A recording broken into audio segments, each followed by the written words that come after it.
one breath, 0 swear words. Who is Dan Chapman? I'm Indian Spice, bare knuckle champion of the world. Love my dog more than people, and I love pistachio ice cream. Because I should have said, and I'm good at punching people in the face. This dog, I have seen this dog on Instagram. What breed have you got? Well, I have a baby dog, her name is Ocean. And it's not because of Ocean Club or Ocean Beach in Marbella. It's because she had the same colour eyes as the sea. She's a pit bull. I love this dog more than any human in my life. It's a simple reason, because a dog will show you unconditional love. They don't speak a word to you, it's all actions. And that's what I generate my friendships from and my people, is that, you know, like I said, a lot of people talk, but it goes on actions. And this is why I love dogs, because they don't speak to you, they don't, you know, bullshit. It's innocent, it's unconditional, and they love you unconditionally with their actions. Okay, quick fire round. What's your biggest fear you would lit on camera, or your biggest fear you won't lit on camera that you're going to do now? I'm going to miss spiders. I'm shit scared of them. They are the most horrible things. I will cry like a baby. I don't like them. They're too fast. Hate spiders. What's your favourite fruit? My favourite fruit would be a tomato. But is a tomato a fruit? Yeah, it is. Tomato? Tomato? Look, sorry guys. Look, Sorry. Stop. Can we do that? What's your favourite fruit, Dan? Your favourite fruit, Dan? Okay, so I like pineapple. That's better. That's Oh, it's funny, I got a pineapple t-shirt on. Well, that's a coincidence.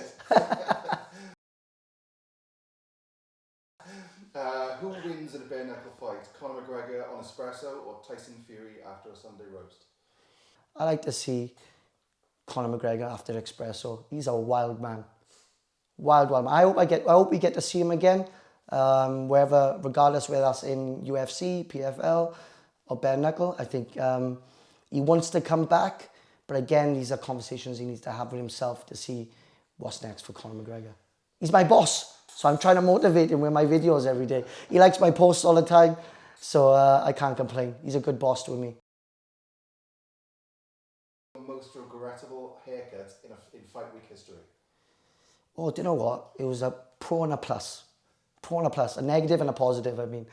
I remember going to India for the Youth Commonwealth Games, and I decided, but a few weeks before going there, that I had enough. I was training so hard for this huge competition that my hair was in my way, and I thought I'm going to shave it off.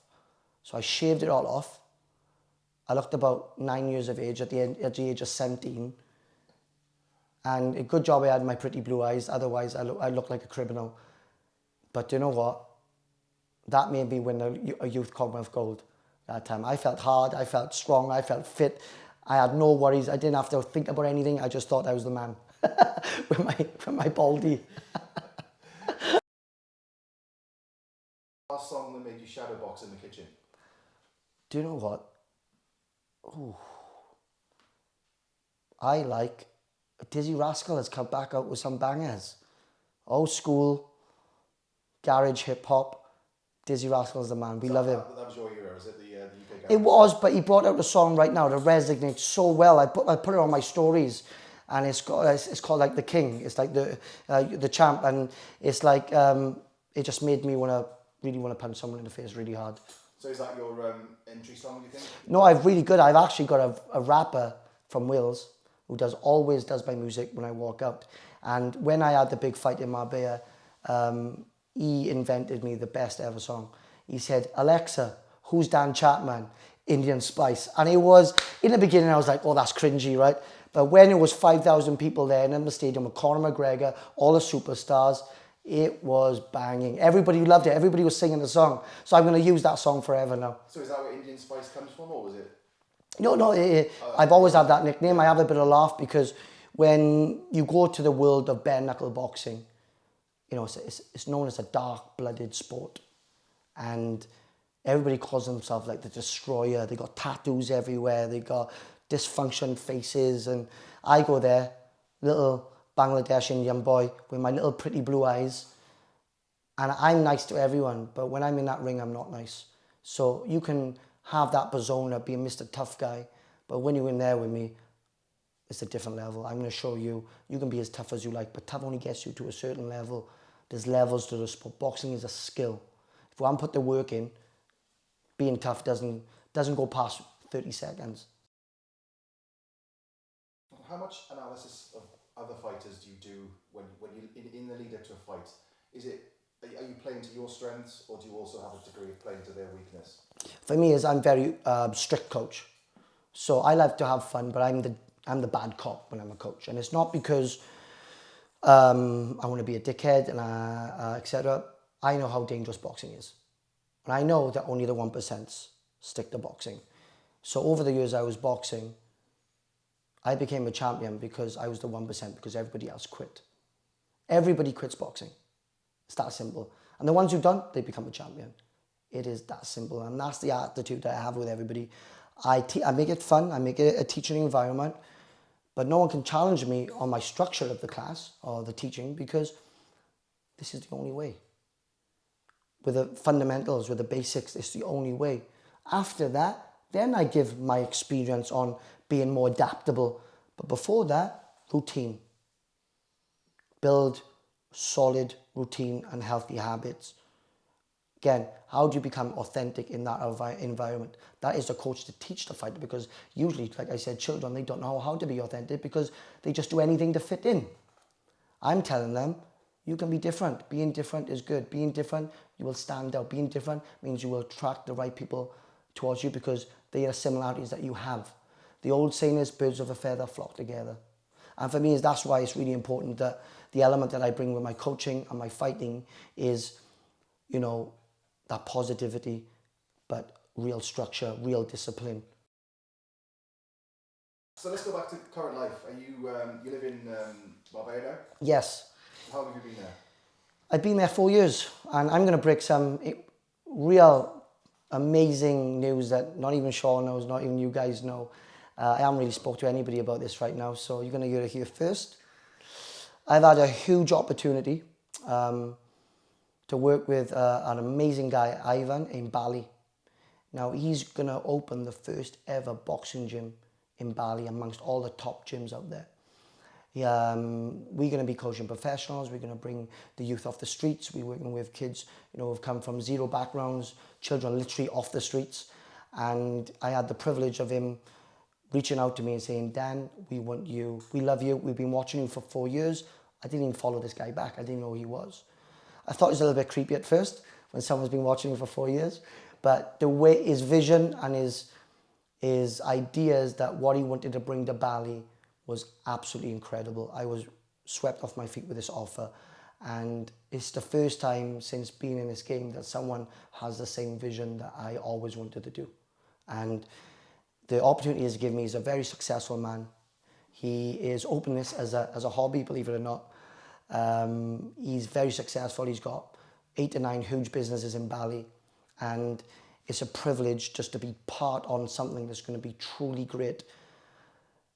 It's on the edge of the equator, but it's the offer that he's offered me is I can't refuse it. And it just shows after all the hard work and dedication and Dan being authentic for all these years, there was people watching and I didn't even know that now was open an incredible opportunity, a 1 in a million chance opportunity to do something really special in Bali. I'm a full-time fighter. I get a wage from that, so that I get prize fighting money. But in the time, I've passed all my boxing courses, so I have all my boxing coaching badges. So I'm a legit, solid coach, working with professionals, working with amateurs. In that meantime, also, I've used my network as amazing as I can. I built some amazing relationships to be working with brands and companies like yours. Marbella is a huge company, just opened in Spain. We do collaborations with Playa Padra, Lululemon, Homies. These are huge brands that I love to be part of.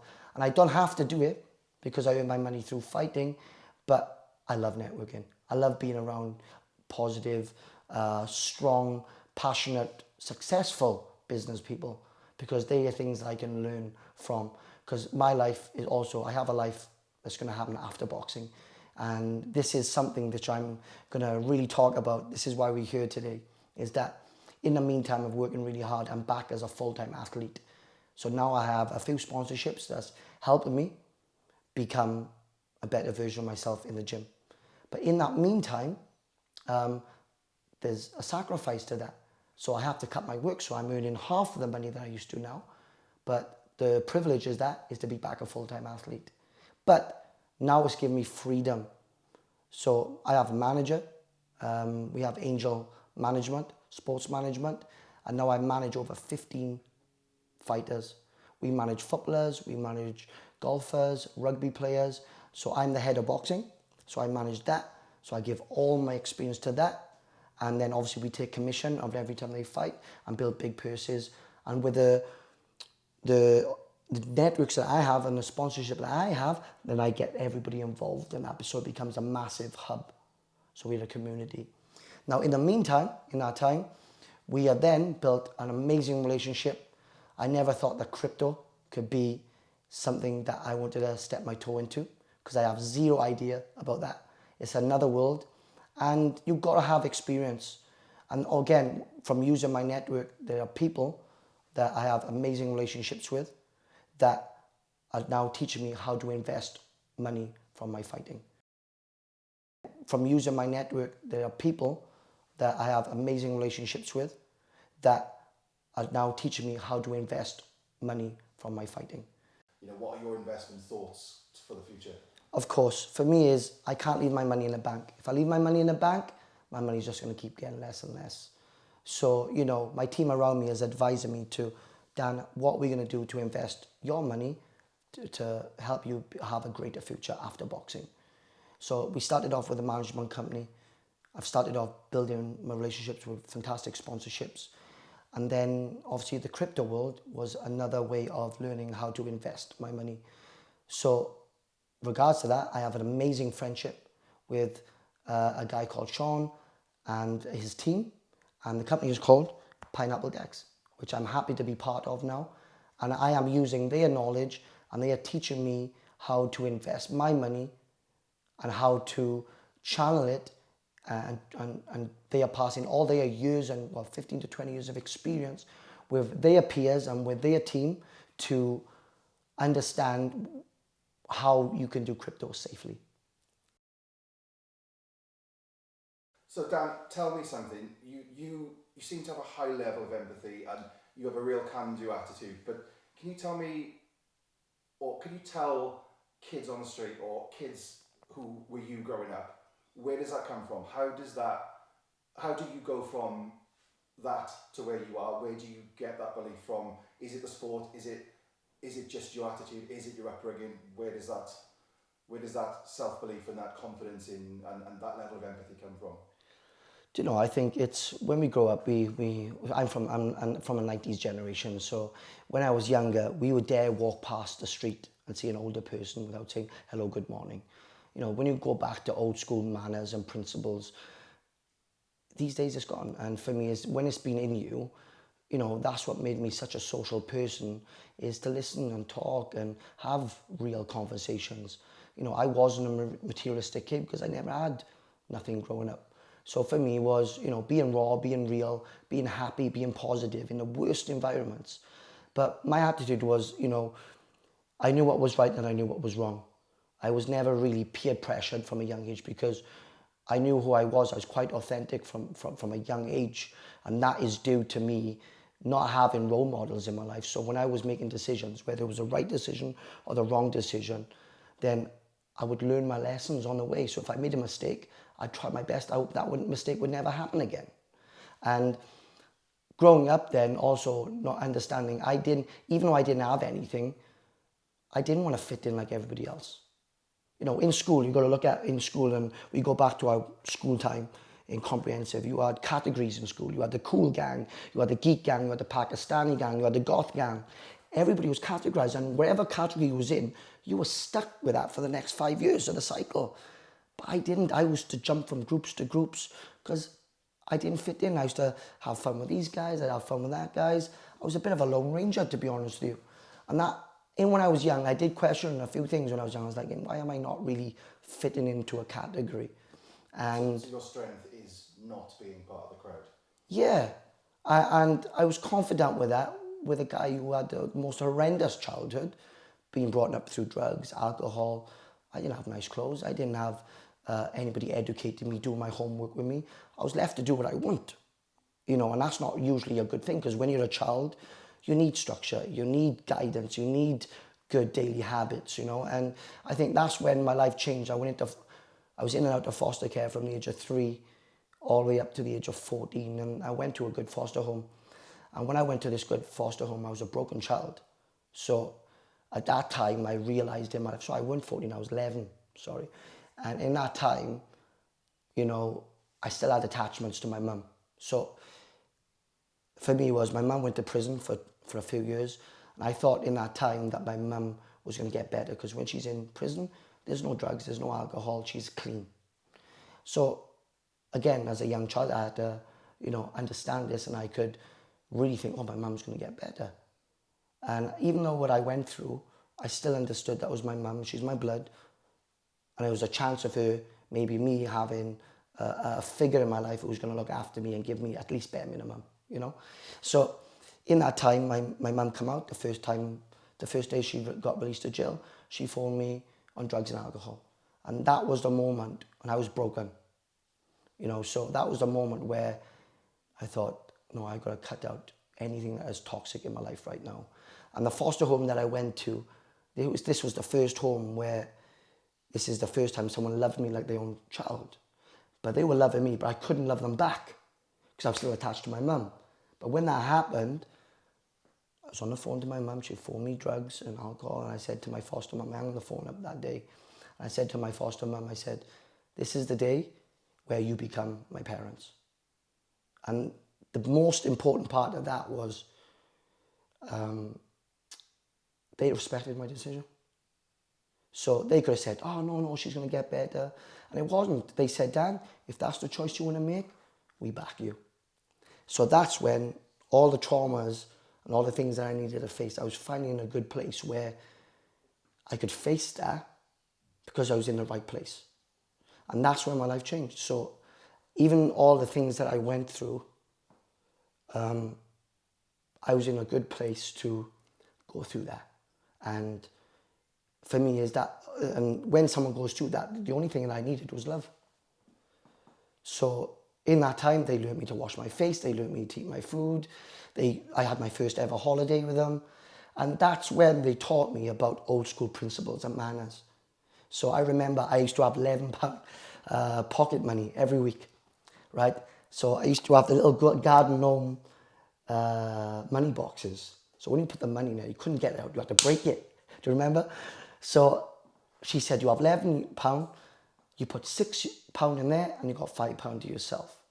And these are life lessons that stuck with me forever, So growing up then, I became a man. I became experienced young man from a young age because they taught me how to be a well-plight mannered young man, and obviously then, I got into the sport of boxing and I found routine, I found discipline. I had a fantastic coach called John Radmore. Again, a father figure. I've never had these role models in my life. So in that meantime, then for me, I was there to be a sponge and absorb. And then I realized that I became successful in boxing. And, I'm sure there's many more questions you want to ask me now that's going to obviously elevate from this conversation. Yeah, well, for me, it's your level of empathy that strikes me the most, and trying to understand how you develop that level of empathy, and also the standards that you keep. It's really fascinating to see how in a world of so many people, so many gurus telling people to be their best self or to do the best self, you are actually living. You are the personification of that goal. Of course, because the empathy is there is because I've been through a lot. So there's sympathy and empathy is two different things. There's places where you can show sympathy because you haven't got the experience, but you can show love, affection, emotion. But then his empathy is different because when you have conversations with people who've been through similar backgrounds to you or similar circumstances, these people know when you're lying or not. So when I speak to people, then the penny drops. They can drop their guard straight away with me because I'm not talking shit. I'm speaking to them in a way that they go, oh, this guy understands. I can respect this. They don't respect the police. They don't respect social workers. They don't respect teachers or other people because they go, what are you to tell me what to do? You haven't been through what I've been through. So that is the level of empathy that I have with people and emotional intelligence because, again, understanding all things. Put yourself in their shoes, even though I've been through them things. So me, I could be speaking to someone who's been through the same thing, but we still handle things differently. So I still got to show empathy, but I also got to put myself in their shoes still. And every time you do that, you see things totally different, you know. How have you applied that to your fight career? What have you taken from that, and how do you adapt the morals and the standards that you live by? And how have you used that to really drive your fighting career? Do you know what? Crazy enough, it's not. A lot of people think because of the childhood that I had that I channeled it through boxing. Maybe in a certain way, but that isn't the case. In my case, is that for me I was always happy and a positive kid. So it didn't matter if I worked in Tesco's. It didn't matter if I was cleaning toilets. I would have been the best at doing it. I'm happy. You know, for me is the principles and priorities in my life. So am I paying my bills? Am I putting food on my table? You know, can I fix my car? Have I got petrol to go in? Have I got food in the fridge? These are basic principles that some people get priorities that people, you know, because they want something fast, they're willing to prioritize something that's materialistic over the basic needs that you need in a home or yourself with day-to-day habits and routines. Where for me I've always had that because of the principles that my foster parents taught me. But when it came to boxing, I had a special talent. I was fast. But for me is having that imagination. So for me when I got myself into boxing, a lot of people told me that your style is not good, it's bad. And I had that for a long time in my career, would tell me, you can't drop your hands, you can't do this. Again, but like I said, from a young age, I've always been authentic. I'm not going to be something that I'm not. So if I was so confident and I'm like an old soul. It feels like I've lived many lives. So when I was doing something, even my coach was a brilliant coach. He said, Dan, keep your lead hand up. And I say, John, my coach, I used to say to him, until I get caught with a backhand, no. And I was like, I used to be like, oh, Dan, just keep that left hand up. And these are the things you develop styles. Like I used to watch Roy Jones Jr., Prince Nazim. So I'd learn this is what people didn't understand. I'd master the fundamentals. But then I'd pick up things off my favorite fighters. I didn't want to be just the way my coach wanted me. I loved the Roy Jones left hook. I loved when Naz would drop his hands and he'd come up for the angles. So I'd listen to my coach, but in my spare time, like I said, that extra dedication, I would practice those things. And then I'd bring it to the gym. Then my coach would shout at me and I'd be like, but coach, Roy Jones done it. Why can't I? And he'd be like, oh, Dan, you're not Roy Jones. And this is the thing. Sometimes we limit our abilities because people say that you can't do things. And that's what I was. I weren't a dreamer. I didn't used to over manifest things. I used to always say, if he can do it, I'm going to do it better. So I used to think outside the box. And that's when I realized that it weren't just, my talent wasn't my speed in boxing, it was my imagination. I could do things in the ring that nobody else could do because, one, I mastered the basics. So I didn't run before I could walk, you know, and then I used to add. What can I add to my armor? So I was very open-minded. So I didn't just listen to my coach. I listened to other coaches. I picked some things a coach would say, maybe I don't like, but it'd be one thing I could pinch from that idea. And then I'd add it to my tools and I kept adding it. And then when you add things, what do? You do it 1,000 times. Like if I asked you now, do you have to think about tying your shoelaces? You go, no. Why? Because you've done it 1,000 times. It becomes second nature. And I brought that into my fighting game. And that's what people will never understand. Until you jump in the ring with me, that's when you realize how good I am. So if you could give a message or something you could say to kids who are at the moment in the place where you were, what would you tell them? Be authentic. For me is that we are so programmed to fit in. You know, everybody wants to be part of a club or something, or a group or a friendship zone, and you're gonna save yourself a lot of time if you just be yourself, because you're gonna attract then, when you are yourself, and you are everybody. We all got our own DNA. We've all got our own personal print. So my job is to tell people, put your own stamp in the world, I call it. And that way, if you be yourself and you be authentic and you work on yourself and you learn from your mistakes, because if you don't learn from mistakes, it becomes a pattern, it becomes a behavior, and you're stuck. And surround yourself by good people. It's easy to say that, surround yourself by good people, but you've got to learn from the mistakes to find out who are the good people. Because people talk the talk, but do they walk the walk? And that's something that I've learned is I was very open-minded from a young age. I used to talk a lot, but now I'm learning just to sit back a little bit. Now I'm experienced. Listen, watch people's behavior, watch people's habits and daily habits and routines, and you go, oh, right, this guy is who he says he is. Yes, he's got the same obstacles as me. Yes, he has problems in his life, but he's positive and he's willing to not brush things under the carpet. He's willing to prioritize the things that he wants to be better in.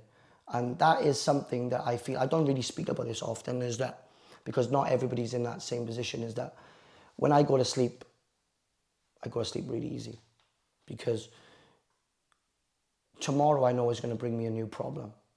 But if I don't work on my problems, when I'm going to sleep, I'm not going to sleep, because I'm thinking about all these million problems. And what happens then, when you go to sleep, you got a whole list of problems. And then when you wake up the next day, you've got to prioritize those problems. Where me, and not everybody can be in this position, but this is something that's quite personal that I don't usually talk about, that I get myself, is that when I have a problem the next day, which tomorrow is always going to bring you a new problem, I'm able to fix that straight away. Why? Because I am got a priority of list of that things I brushed under the carpet. So when I do have a problem, I'm able to fix that straight away. Again, you know, I love teaching the kids. That's my new obsession. It's not just fighting, is coaching. So did you say you had a son?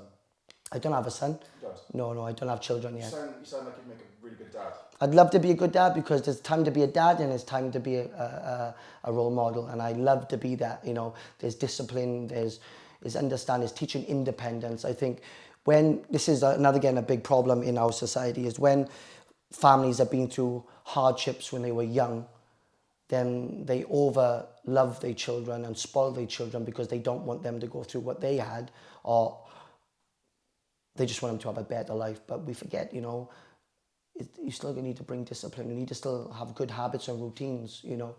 Sometimes as we've grown up, we are children trapped in adults' bodies. So if children need routine, we need routine, you know. And for me, it's really important that you teach the younger generation, you know, things have changed from the 90s, you know, social media is a huge thing right now. But again, you've got the younger generation now having huge anxieties and mental health because they're forgetting about living in the present. We've got the older generation, from the traumas that they've been through in their life, are going through huge mental health, again, because they're not focusing on the present. So my job is to keep people, you know, the small wins. If someone starts training and wants to start a healthier routine, they like the world right now is like, it's all or nothing. And that's the worst attitude you can have, because it's just like this. It's a spiral of emotions, and they say to me, "Dan, that's the only way I can do it." I goes, "No, slow down. Let's get the small wins." I said, start off with training once, twice a week. Do that for a couple of weeks. And when you do that, you can go, "Oh, I can do that. It's achievable." And you go, "Oh, I can do that." And then you go, "Okay." After a couple of weeks, we go, "Let's train 3 times a week." And then all of a sudden we go, "Now let's start focusing on the diet and the food, step by step." That's what we want, is small wins, not having this attitude. And this is the problem, you know, because when we look at social media, everybody's perfect, everybody's beautiful, everybody is, you know, not setting realistic goals. You know, and again, you know, everybody's got different routines. You've got children, they've got wives, they've got different jobs. So what do you do with the time that you have in your private time? That's the most important, because, you know, before that, everything else is a priority. You need to put food on your table, you need to pay your bills, you need to, you know, these are the things that people are forgetting. Not everybody can be a full-time athlete. And again, that's why I have empathy on that. I don't expect everybody to be a Dan Chapman. I take time to understand my person who I'm working with to say, right, how do we get those small wins? It's great to hear someone with such a high level of sporting achievement talking about normal people achieving things in that way. Yeah. And it's good to sort of see that, like, I think there is an understanding, and if you delve into mental health, people sort of go into the whole thing of, well, you need to allow yourself to be who you are, Of course. allow yourself to sort of, you know, I've got 3 hours a week, I'm going to go and train in those 3 hours a week. Do you feel you need hardship to this is slightly off the cuff, but No, it's great. Do you feel that you need a degree of hardship growing up to achieve? I know you say that sometimes you don't need, or kids don't need to go through some of the things that you went through. 100%. But do you feel that those hardships almost made you who you are, or do you think that that's not, do you think that people can just take lessons from what you've experienced and become better that way? Look, I can be as motivational as you like, but at the end of the day, it goes on you as a person. You've got to take responsibility. And for me is that regardless on taking responsibility, that means you need to have sit-down conversations with yourself. Like I said, we are all so different. We all think different. So, again, it's the choices that you make growing up and the choices that you make in the present. And if you do that, you somehow got to think, how do I bring peace to my life? And the pieces are, everybody, again, there's things that I like that you don't like, and there's things that you like that I don't like. And you got to understand is what is good for you and what is good for the people around you or your responsibilities. So there's times where I think people need to be more selfish and focus on themselves, so then they can be the best version for others. That's a start. But again, what is a healthy routine? Again, it depends on who you are as an individual and what responsibilities that you've got. So for me, it's great to be showing motivation and trying to be inspiring to people. But again, we all think so differently. And again, what our problem is, we compare to everybody, and we can't. We can't compare. You got like, again, be authentic, sit down with yourself, know what you can do and what you can't do. Keep your feet on the floor. But you need to build yourself a foundation first.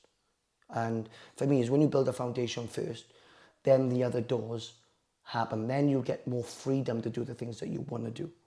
So, that's something that I'm really structured on to do, because if I don't do those things, it's going to give me less freedom to do the things that I want to do. Because if I do the things that I want to do straight away, it can only do that. It's a short-term goal because I've got to go back and earn money and pay my bills. You've got to be realistic. Delayed gratification. Okay, so what did masculinity teach you in sport? For me I was really privileged to work with a woman. She worked with Gymshark, and she reached out to me, and her name is Amy Rose, and she said, Dan, I want you in my book. I was like, this is a cool opportunity. I thought I've never been in a book before. And it was about masculinity. And it talks about sport athletes, is how do they manage and understand their emotions going through sport. So very much, it's a great reflection on how men are in their day-to-day life. Men are meant to be like a lion, strong all the time. We're not allowed to show weakness. We're not allowed to show emotion. We're not meant to cry. And that has crippled men now, and crippled top sport athletes after they sport, because they never got educated how to manage and understand their emotions. They were told you have to be strong. You can't be weak. If you're weak, you're worthless. If you're weak, you're showing the opposition that they're better than you. And that is so harmful. At the end of the day, regardless of our sport, it's in our nurture to be dads. We're supposed to have children. We're supposed to have an offspring. And that is the problem. When people are being brought up that way, they don't know how to connect to their children, their bloodline. And I think this is where we need to understand where mental health is right now, is when they're not part of their sport anymore, they feel worthless. Even when they have children, they feel that they haven't got a responsibility. And they have. It's understanding that it's okay to be upset. It's okay to show emotion and show affection. If I've been out being a lion all day, when I come home to my wife, I want to be a puppy. I want to be, you know, childlike with my child. I want to have fun and maybe do the things that I never got to do as a child with my child, and laugh and giggle and cry and have empathy when my child cries. These are really important things that should be spoken about more, because, again, the relationships with the father and the son or the daughter and the father, you know, even though we're the security of the house, we are a safe haven also. You know, the deep conversations that when my child grows up and experiences the world is a big, bad place. There's lots of good in the world and there's lots of bad in the world. So when my child goes through obstacles, I want it to run him back to me when it has obstacles. I have the life experience. I have the empathy and understanding. It's my job to teach my son or daughter, not some Joe Bloggs down the road who has zero experience. And that's why it's important that when you do that, sometimes your children don't have to go through these life lessons all the time. Of course, it's good to make mistakes and learn from it, but some things children don't need to go through. For me, this is why masculinity should be a huge subject. I believe that with sport athletes, with men today, we want to bring the suicide rate down. We want men being confident enough to talk, because it's not a sign of weakness. For me, is being able to show emotion and empathy and be upset, and all these are natural things that are built into us. A lot of people used to show that was a sign of weakness. But when people showed that to me, they didn't realize that, you know, I'm emotionally intelligent. I go, ooh, now you show me how weak you are. When I show emotion and be upset, and I can understand all things in these environments, it shows that I'm a strong man. I'm able to reflect with that person or my people, or vice versa. So, you know, again, I don't really take things personal when people say these things. I know what kind of man I am, and I know what kind of man I need to be if I ever have children. People see me as a world champion bare knuckle fighter. You know, if they see me in my private life, I'm a puppy. So one of my most powerful, I call it my superpower, is having control of my switch. So this is a really powerful thing, and a lot of people don't know how to channel that. And that's what makes me a great fighter. That's what makes me a great athlete. When I walk into that gym, I'm a different animal. Then when I leave the gym, I'm back to that. I'm back to being happy, positive. I'm like that in the gym wherever I go. But I'm on about there's two different versions, and that's not being two-faced or different. That's me being peaceful when I in my private life. Then when I fight, even when I warm up, one of the hardest things an athlete has to do is how does he channel his energy for that moment where he has to perform as a competitor. So when I'm in that changing rooms, I'm relaxed, I'm listening to my headphones, I'm not even thinking about boxing. I could be watching Coronation Street, Emmerdale, in my bed like this. I save that energy. I know when I need to turn that energy on, and all of a sudden, as soon as when I have the okay to, Dan, you're on 3 fights next. No problem. I put my shorts on, boom, I'm a different person. I'm focused. I don't have any doubts. Why do you think the reason I don't have any doubts is? Because I put the work in. If you haven't put the work in, then you start flapping, then you start worrying, then you start having that nervous energy. And that's the confidence that I bring. That's my superpower. So when I look at that fighter in the opposite corner, I look at him and I go, you haven't put the work in that I have. I've got you. And that's when the switch turns, and that's when I become that superhero. That's where I go. After 22 years of boxing, it doesn't become competitive no more. It's a show. Let me show you what I've learned in 22 years in that fight competition mode at that time. It's a performance, and I love that. Does it feel like, because most people will never experience what it feels like to be there on stage in a ring. Tell us, like, what goes through your head? What are the thoughts that you process? Do you think back to things? Do you think, like, what is it like? Do you get a tingle and think, you know, this is like the pinnacle of my career? Or do you just focus completely on Look, stage? I think a lot of people channel that moment differently. A lot of people channel hardships. A lot of people channel what's going to come. For me, I don't. I go, do you know what? The hard work has been done. Let's have fun.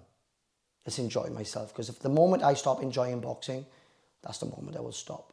So for me is like I said, that I always go, all the 22 years of boxing give to me, let me show you what it's done for me. And I put all that into the ring. I'm not nervous, I'm not scared. And that sounds crazy because it's okay to be nervous and I'm scared, but I'm saying that's come with experience and confidence that when I fight, I challenge up that energy and I go, let me show you what I can do. Let's have fun. And that has made me to be the athlete that I am. That's made me to understand what is champion mindset. It's easy to become a champion, but can you stay a champion is a different thing. Dan Chapman, thank you very much. You're absolutely welcome.